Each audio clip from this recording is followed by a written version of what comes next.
17 снежня 1889 года у вёсцы Новае сяло Бешанковічскага павета нарадзіўся Даніла Мінавіч Васілеўскі. Калі вы зацікавіцеся краязнаўствам і будете самастойна шукаць крыніцы па ім, то шмат разоў патрапіце на гэтае імя. Вельмі спрашчаючы, можна сказаць, што Даніла Мінавіч пачынальнік аршанскага краязнаўства.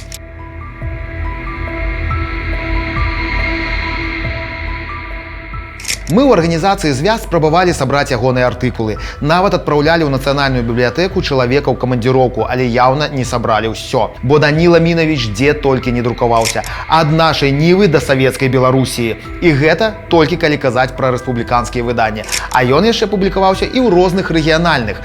Гэта чалавек, які ў пачатку 20-го стагоддзя адкрыў для нас невядомую аршаншчыну. Зусім невядомую. Вы ведалі, напрыклад, што недалёка ад Оршы існавалі пячоры, у якіх жылі манахі-пустэльнікі.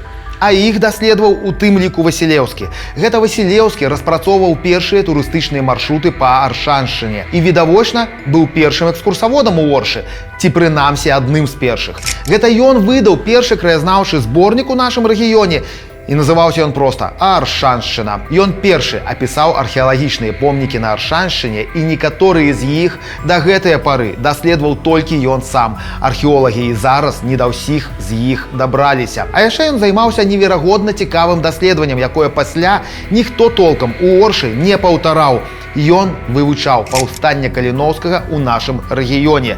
А калі больш дакладна, то ўдзел сялянаў у гэтым паўстанні. Прычым у яго была магчымасць збіраць матэрыял яшчэ ад сведкаў тых падзей. І гэта далёка не ўсё. Толькі з краязнаўчых артыкулаў Васілеўскага, прысвечаных Оршы, можна было б сабраць здаравенны фаліянт.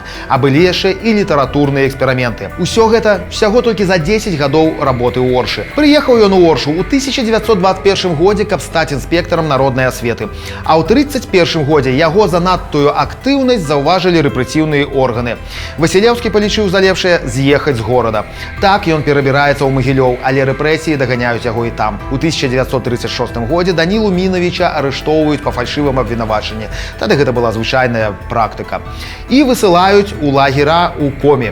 У лагерах Васілеўскі страчвае здароўе, і хаця пражыве яшчэ да 1963 года, у Беларусь ужо не вернецца, і памрэ ён у Феадосіі. А ўявіце, калі б ён мог даследаваць Аршаншчыну да самай смерці, да 63 года, колькі яшчэ адкрыццяў мог бы зрабіць такі актыўны даследчык.